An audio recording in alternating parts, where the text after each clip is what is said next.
everyone. This is Gail and welcome to the Gail Survival Podcast. Here's where we turn pain into purpose, because survival isn't a whisper, it's a roar. Now, I need you to do a couple of things for me before we get started. I need you to go in and like, comment, and share the Gail Survival Podcast. Next, I need you to tell me, where are you tuning in from? I'm here in Aiken, South Carolina. Where are you? And are you following me on all of my social media platforms? If not, go in and do so.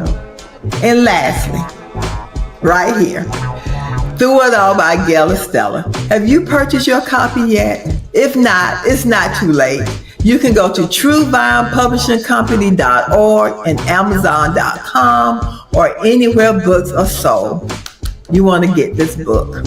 For the month of June, in honor of Father's Day, I will be interviewing men only. They will be sharing their stories on how they survived through it all.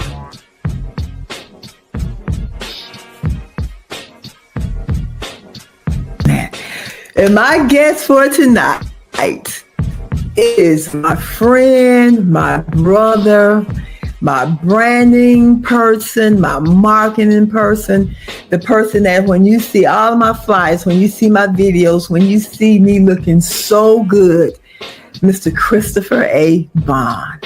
How are you doing today, Chris? Gail, I'm doing wonderful.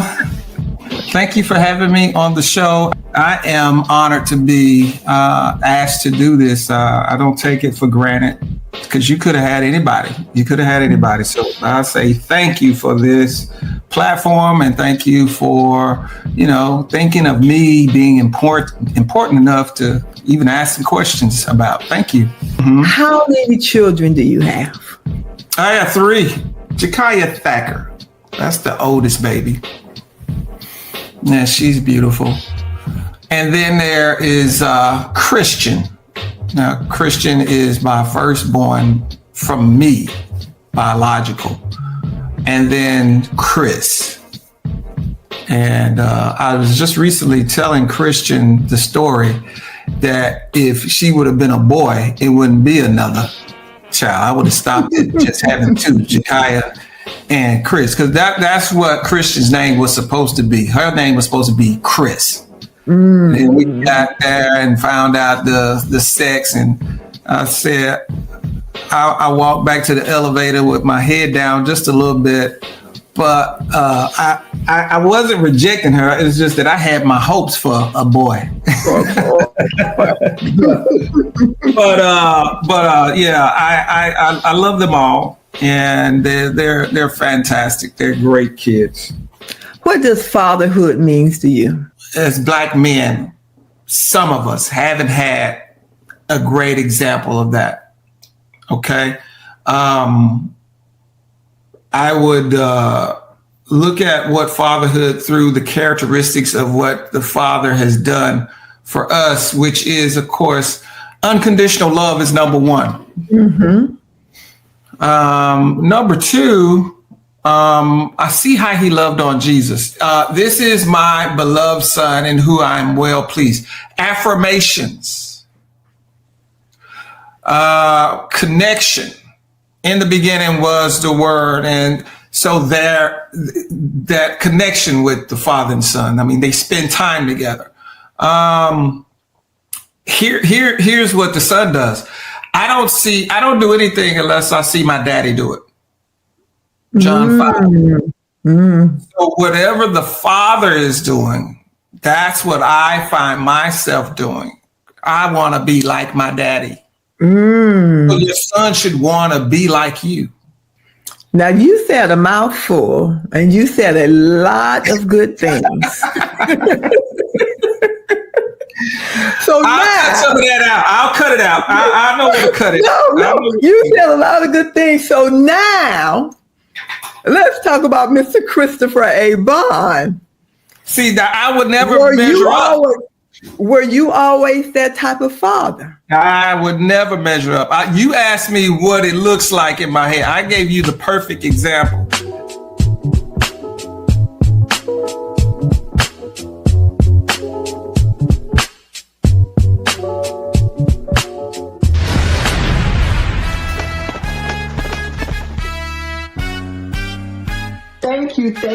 Thank you for all the overwhelming support that you have shown me on the release of my first book, Through It All.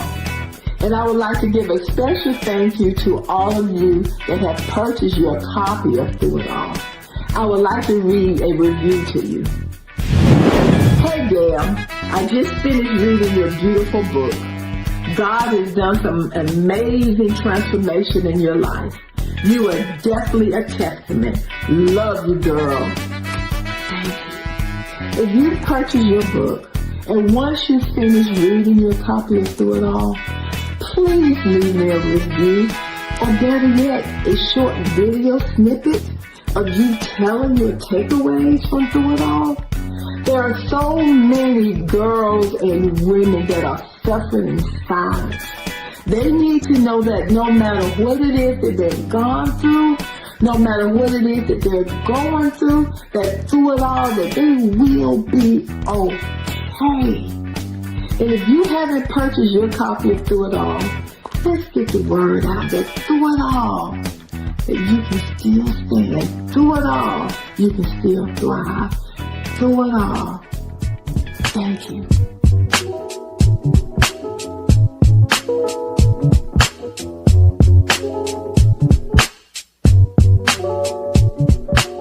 So how old were you when you got married?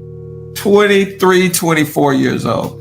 So at the age of 23, what made you decide that you wanted to be married? Comparison. Trying to be like my father. Trying to be like my father. To be a man, in my eyes, because this is the only example I got, you have to do or exceed all the things that I did. So if he said, man, when I was 17, man, I left the house. So when you hear something like that and you 17 and you still at the house, you feel, why haven't I left the house yet? Because when he was 17, he left and started living on his own. Why haven't I done that yet? So there's a trigger there. There's an insecurity piece put there that you're not good enough. But at during the time your father was 17 was a different time. Well, of course, but you don't know that at 17 in your time. Okay. And he ain't even trying to relate that to you. You know why though? You know why? Because there was probably something that was said to him when I was 14. I was on my own. So I was taking care of the household. Yes. So he probably felt some type of way that, I'm 17 and I'm still around here. So let me get out of here. And at that time, let's look at that time. That timeline is sharecropping. Right. We're still in like a hard situation where the black man is either getting hung from trees. The black man is being treated like a kid. So looking back at this 23-year-old man that you were, young man that you were, how old was your wife at the time? How old was Tracy? She's 4 years older than me. 4 years. So she was 27. Therefore, she was more mature because of age and the fact that she was a female. Yeah, females mature faster than boys. So she was, yes. So what type of husband? Y'all ate the apple first. Y'all ate the apple first.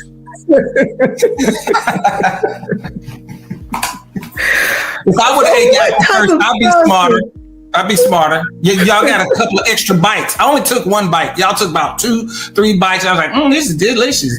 Yummy. You got a little bit more knowledge in. So what type of husband were you? At 23 with a 1-year-old, one and a half year old at the time. What type I'm of husband I'm writing a father book. were you? I'm writing a book called The Chameleon. And The Chameleon is all of the things. It is a self-preservation mechanism. It is my survival mechanism, my instincts. And so what I do is I would look at what marriages were successful. I look at what a husband looks like as being successful. Who did you gauge the examples by? The parents? All right, so here's where I got it from. I got it from The Cosby Show. The Cosby Show. Honestly, that's where I got it from. I got it from The Cosby Show, and then I also got it from my pastors that were at my church. I looked at them, I studied them, and that was a very different dynamic. I never seen a pastor and a first lady in the pulpit together, and that was different. Normally, the pastors in the pulpit and the wife is sitting down, and there's that separation. When I went to this church, they put them together. They sat together. They came in together. They worshiped together. They sat together. She get on the mic. He get on the mic. And it was that type. I'm like, I want that. That's it. That's powerful. That type of unity. Yes. That type of unity. What tell us about your household. 27, 33 children. How did that look in your household? Again, I'm totally locked into what a Christian household looks like. I am a musician at the church, so I'm in ministry. So I'm locked in. I'm locked in. Sunday service, Sunday evening service, Sunday morning service, Wednesday nights Bible study. I'm playing. We traveling. So I'm in ministry. I'm on the payroll. I am a musician that's on payroll. So I'm in ministry. I go to MIT. I go to Ministers in Training. So we're in the Word. We're going to build this house off of the Word. That's how I grew up. So we're going to, whatever's in a child, when you train them up, when they get older, they won't depart. So I was very adamant about, us being a Christian household. Matter of fact, I was like, hey, I can't marry you unless we go to the same church and you serve or believe the way I believe. So she was Baptist and I was Kojic.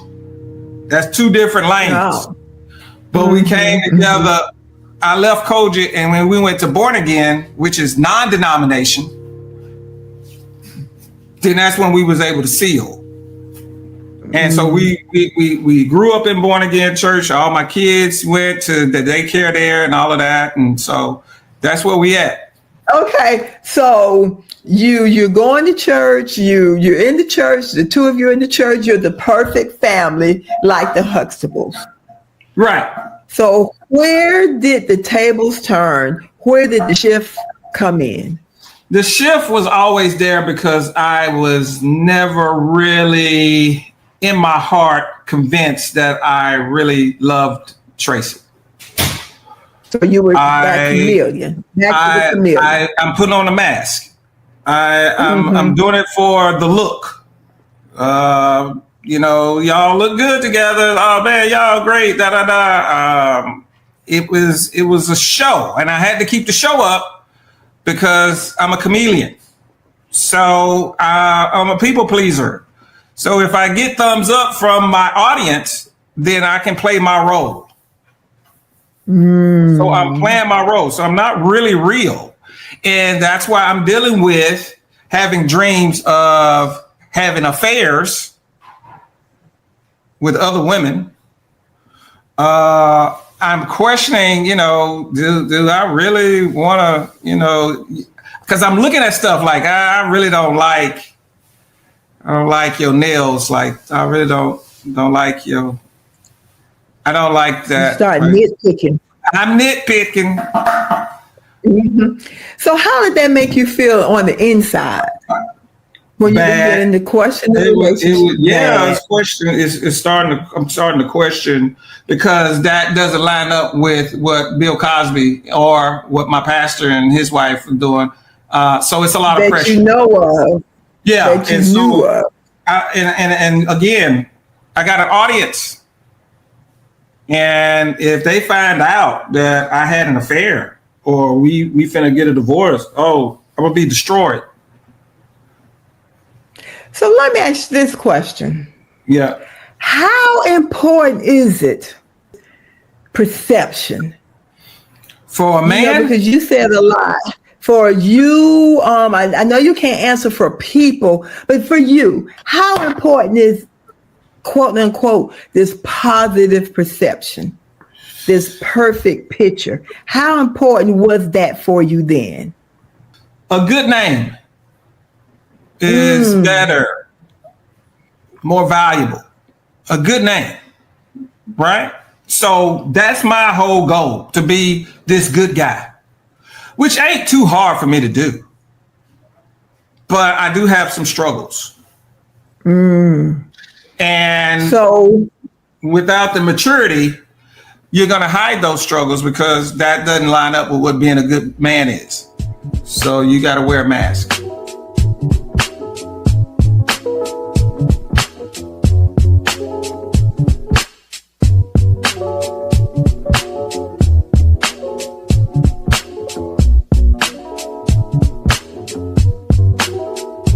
My book, Through It All, Gail Stella. This book has 6 powerful chapters, offering a quick and meaningful read filled with uplifting and empowering insights. Let's take a look. Here's the front, Through It All, Gail Stella. True Vine Publishing. And in the back, there's a place for you to take notes. You're going to want to take notes. I'm an author. I am that author. Gail Stella, the author. If I could say anything to you, it would be, do not give up on your dreams. Do not give up on your dreams, because they can come true. I am a true testament to this.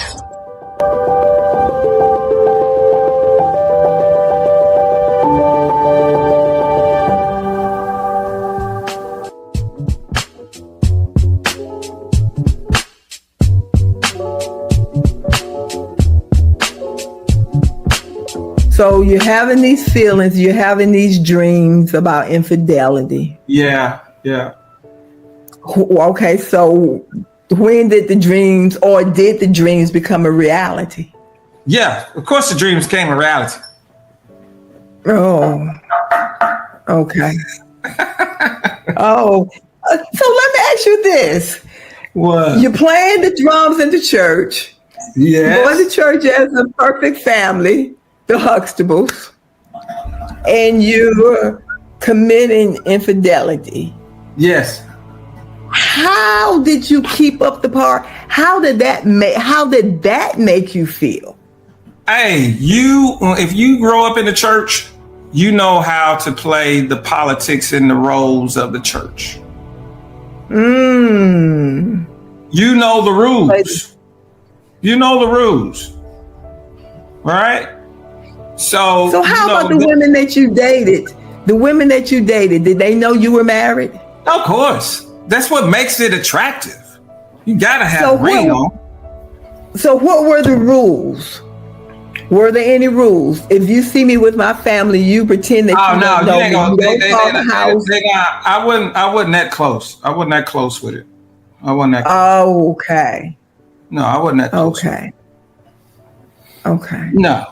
So how long did the infidelity last? Did you ever get caught? I got caught every time. How? Either my guilt to get me, and I tell on myself, or I'm just careless and I leave my phone open.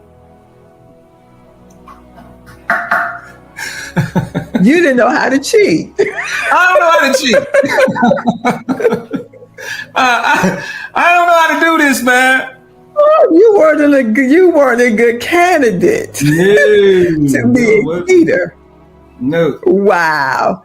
So how long did your marriage last? Would you believe? No, let's go back. Let's go back. Let's go back. Let's go back to the home. The environment in the home. What type of father were you? Okay, we see your husband. You know, we see the type of. I was a distracted. Father you? I was a distracted father. I was distracted. Mm-hmm. Can you expound on that? I can expound on that because I'm going to be what I was exposed to. So here, I'm going to give you some time. We're going to have some good times together. But my primary focus is to go out and make some money. And the reason I'm making the money is because I love you. And I'm here to provide for you and take care of you. Yeah. Okay, so after 23 years, who was the one that left the marriage? I left. You left. Why? Yes. I was tired of living a lie and I didn't want to go to hell. You were tired of living a lie. I had come to myself and I said, to thy own self be true. And Chris, you're not happy. You know, you're not that dude, man. You disrespectful. And it's getting worse. So you can either leave and keep your life, or you can keep playing with this woman and she come back and snap on your butt and run your butt over, get shot because you out here with these broads. So it's right. Get your life together and, you know, go find who you need to be, because you on a short path to hell or to a tragic death. Wow. Yeah. So your kids were adults once you left the marriage. Yes, absolutely. Okay. So what type of relationship do you have with them? We had to go through some healing. We had to go through that. And we're still developing the relationship now. All right. So it's a step-by-step process, but I'm grateful that we do have a relationship. That is a good thing. Which one of your children you think it affected most? I believe it may have affected Chris mostly, because the girls are pretty much in a secure situation. Like they are stable, you know. But Chris is still, you know, trying to find himself. So do you blame yourself? Yeah, I take the blame on that. Yeah, I'm gonna take the blame on that. I'm gonna take the ownership. And how does that make you feel as a man, as a father? I have to forgive myself on that. Have you asked him for forgiveness? Oh, plenty of times. Oh, yeah. All the time. Okay.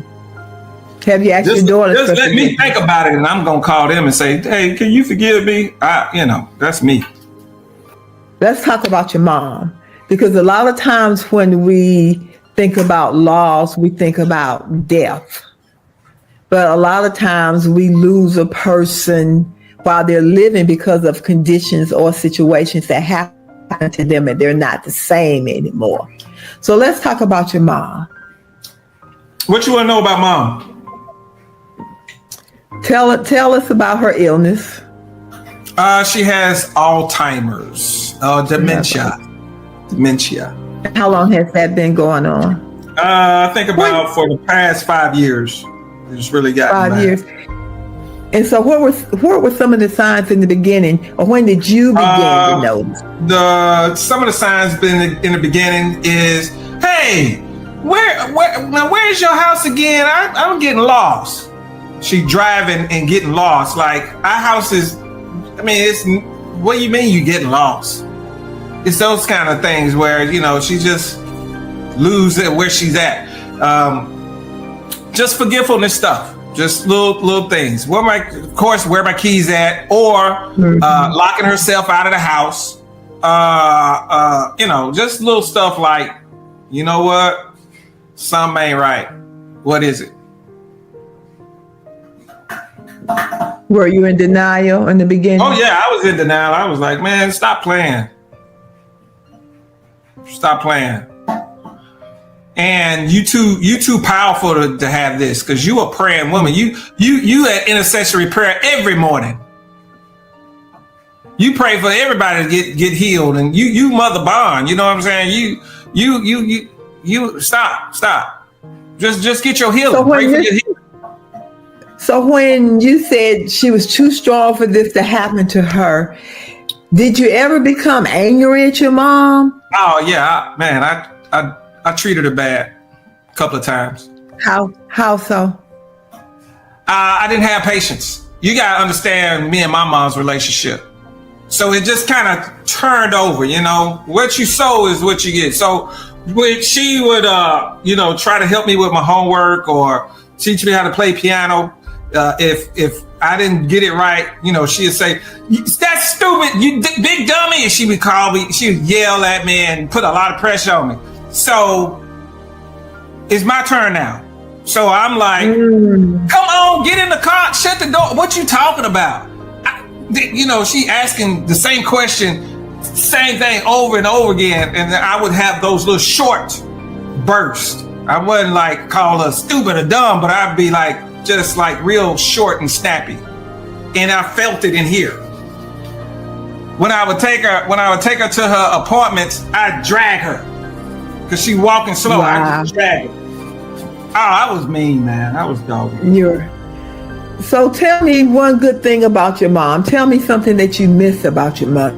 Oh man, we used to make her crack up. You talking about our biggest audience and cheerleader? That was that woman right there. She called us my three sons. And boy, I tell you, she loved her boys. Spoiled us rotten, especially me. Mm-hmm. Especially me, baby. The firstborn one. Yeah, mm-hmm. I get to have my way. It's what do y'all want to eat, Chris? It's all on me. The decision is on me. What are y'all gonna have for breakfast, Chris? And the other, Tim and Johnny, they right there, but they waiting on me to respond. I said, we gonna have Mrs. Winters. We gonna have McDonald's. So what are your do you have any regrets when it comes to your mother? No regrets. No regrets. No regrets. No. That's good. That's a great woman. She is a good woman.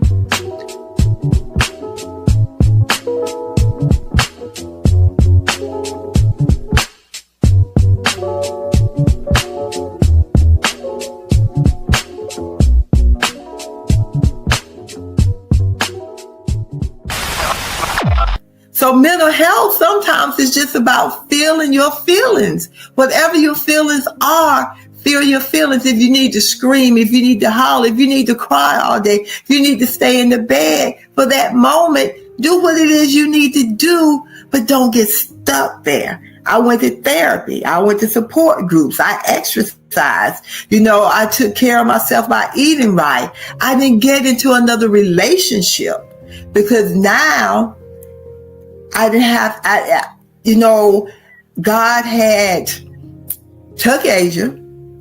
And so now was my time to be able to give all the love to me that I had given to her. So I nurtured myself. I went on dates by myself, with myself. I took care of myself. I took courses. I got certifications. I opened a salon. I met you during this time. I rebranded myself. I did all of these things during my period of bereavement and during my period of grieving. I made flower arrangements once a month. I spent crazy money on flowers. I went to her grave just about every day, sometimes at night. But I did what I needed to do to allow myself to feel comfortable, to allow myself to feel nearer to my daughter. So do whatever you have to do, but allow yourself the grace. Don't allow yourself to sink. because I always felt if I sunk too far, I wouldn't be able to come back out. And when people are telling you to get over it, or you should be over this by now, regardless of who it is, they haven't walked in your shoes. They don't know your pain. They don't know the hurt. They don't know that hole.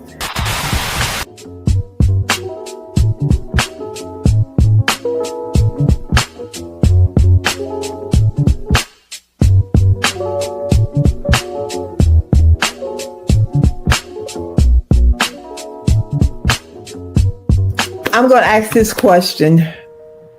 We're going to go to we're going to go to where you are now. You got a divorce after 23 years. You enter a relationship. So how long after being divorced did you enter into the new relationship? I wasn't into a relationship. I was into just kicking it right now. Okay. Just trying to find myself. Have you found yourself? I have found myself. I have found myself, and I am picking up the pieces, baby. And what have you found? It is a work. It is a work. It is a work to go back over all of those old agreements, to look at your childhood. Like, you got to go back in your childhood and find out this where I picked that up at. This where that came in. This is when that was introduced. And you got to work through those. You got to work through it. You got to work through those. Whew. Okay, so you're in a relationship now. Yeah. What makes this relationship different than any other relationship that you've been in? Because you moved from Nashville to Tampa. Yeah. What was so special about this person that you decided to leave everything that you knew, your family, your children, your mother? Yeah. Wow. That is a serious question. That what was so that person had to be special, didn't they? Yeah. That person has to be special for me to do all of that. Oh no! What part of this interview we gonna be able to? You gonna chop up everything? Yeah, man. That when you ask me that question, that is a real question to look at. Seriously, because it can't be because you in love. It can't be that. And here's what's really different about that. I can tell you what it is. Everything that I've done in every relationship that I've been in, I did not get to do that in this relationship. That's the difference. It is totally different. I am out of my element here. Give me an example of what you don't get to do. Remember now, I'm the firstborn son. It goes Chris's way or it's the highway. So I'm calling the shots. And if it don't go my way, we got a big problem and we better fix it. I don't get that over here. Well, does that make, has this caused you to grow up? Has it caused you to mature? I believe so. Or are you still being a chameleon? I believe it's caused me to know that I was a chameleon. I believe it's caused me to shed a lot of dead skin. Wow. And to be more authentic now. Yes. Are you in an environment that you can be vulnerable? This relationship has caused me to seek the Father on a consistent basis. I have to have I'm always going to Him. Father, am I in the right, what's going on? I need you here. Can you put me? And I've seen him move like I've never seen him move in my life. I've seen him move before in my life on some other things, but this relationship has caused me to grow leaps and bounds in my spiritual life. It's caused me to go dig in the word. It caused me to set disciplines up like fasting, consecrating, and to take these things serious. I am a leader of a prayer group. I don't like prayer groups. I never liked prayer calls. I didn't want to do that. That ain't nothing that I was just like, ooh, I'm gonna start my own prayer call, because that ain't me. But the responsibility to show up every Wednesday and have something to share was a position and a calling that this relationship caused me to be in. And we've been doing that now for what? 5 years? 5 years, since 2020. Yes. So you are an elder now. This relationship brought that on. Wow. This relationship has brought a lot of promotions to me. I am an author of a book. This relationship. I got a book. I'm published. And I tell you, this relationship, like my rest of my relationships, they started with sex. This relationship didn't start with sex. How important is that?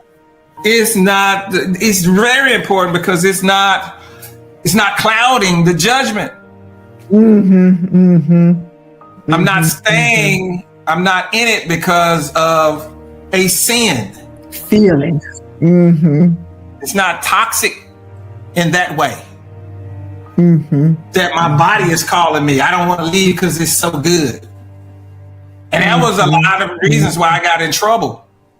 If we look at Christopher A. Bond now, compared to that 23-year-old Christopher A. Bond that got married in August. Night and day. Tell the audience the difference between the two. We got more experience. We got more knowledge.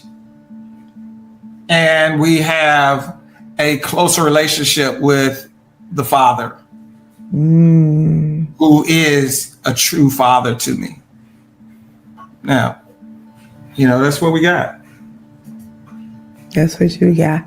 This has been good, Mr. Bond. Is there anything that you would like to say? I like to say, Gail, wake up. On my interview, you are falling asleep like we had church service, and on everybody else who ain't falling asleep on them. So you trying to say I'm boring? It was 11 o'clock. My insecurities are popping up. You saying I'm boring? Is that what's going on? I'm up. You moving around and you doing this, and I'm asking you questions about your mom, and you like, But when we talked about your mom before, you start crying. You just sugarcoated everything. You said something about grandchildren. We saw you chronicle from the time Kari was born up until now. Why do you feel that you are such a great grandfather? Man, I am trying to redeem the time with my children that I didn't get to spend with them. And there is another level of sensitivity. And so Kari is a young male, and I feel like I need to be there to just reinforce what a strong man looks like, and that with, the right affirmations and the right love. I tell him I love him. I give him hugs. I want him to know that it's a safe place. I want him to feel safe. And so I give that to him. I built that into him. And he's such a special kid. And now we got the other little boy. We call him 2. And his name is Tyler, but he is such a different dude. He is more athletic. He's more just go get it. He's the rowdy dude. And Kari was more of a laid back, chill, like, hey, how y'all doing? Everybody good. And then we got Chris's daughter. And I tell you, if I was a girl, that's what I would look like. Because she looked just like us, him and me. Look at that little girl. So you'll see me and her. And so I haven't got an opportunity to really lock in with her because I'm here in Tampa. But I am excited. I want to get to know her as well. I'm going to really, really shower her because, hey, that's my little princess right there. So that's why Grandpa got to get some money so he can take care of these grandbabies. And 10 years from now, what does your relationship with Micheline look like? Oh, man, we're going to keep praying on this. And I desire, that we will be a happy married couple that is showing couples and giving advice and influencing minds and changing people's thoughts about, God, bringing people closer to God. I really want us to have a ministry for our relationship that people will be like I did when I saw my pastor and his wife. I want what they got. And the Bill Cosby. Yes, I want what they got. That's what I want. That's what I want. I pray that's what you have. Yeah, we're praying in that direction. So yes. Okay, my last question. This is the Gail Estella Survival Podcast. Oh, I Tell got me three things that has helped me survive. Tell you 3 things that helped me survive. Yes. One is God Himself, prayer life, constant a prayer life, a relationship with God that helps you survive. That is going to help you survive. Develop a relationship with God, not no mama, grandmama relationship, my daddy, my pastor relationship, your personal relationship with God. Number 2, have you some strong counsel. The Bible talks about in the multitude of counsel is their safety. So have you somebody that is strong with wisdom, that is maybe older than you, that can mentor you, that can love you, give you great advice, and not beat you up too. Not jump on the bandwagon. Here's what an elder told me. Chris, always let Chris off the hook. It makes so much sense because we can beat ourselves up. And then you tell somebody, yeah, this is what I did. And then that individual say, yep, you sure did. And remember, you did this too. So now you want to jump off the river twice. You want to hang yourself twice. The difference between Peter and Judas is that Peter had 10 disciples he could go back to and they could coach him up and say, it's all right, Peter. Plus, Jesus said he was going to pray for you, remember? Yeah. He had somebody to remind him.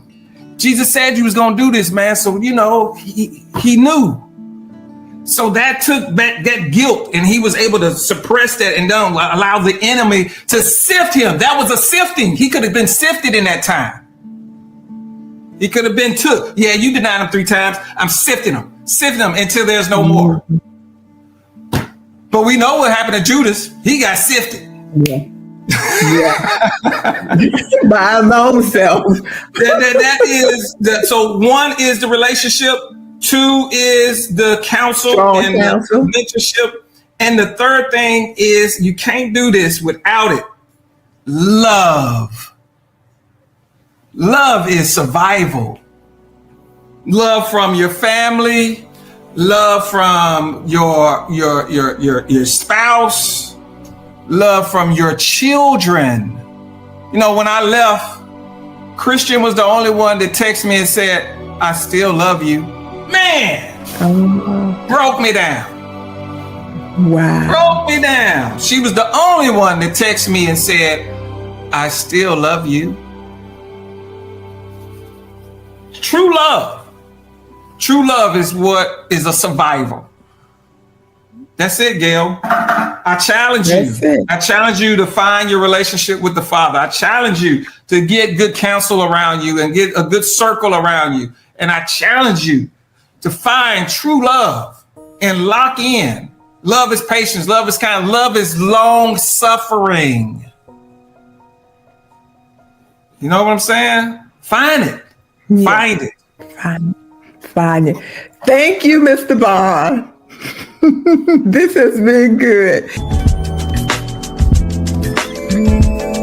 Wow, everyone. Wasn't that a great interview? If you want more of that for the month of June, please stay tuned for the whole month for this series with only men talking about their vulnerability, the things that they've gone through it all, how they survived. Men have feelings too, and we're going to hear about all of that the month of June, or we're going to hear about all of that this month.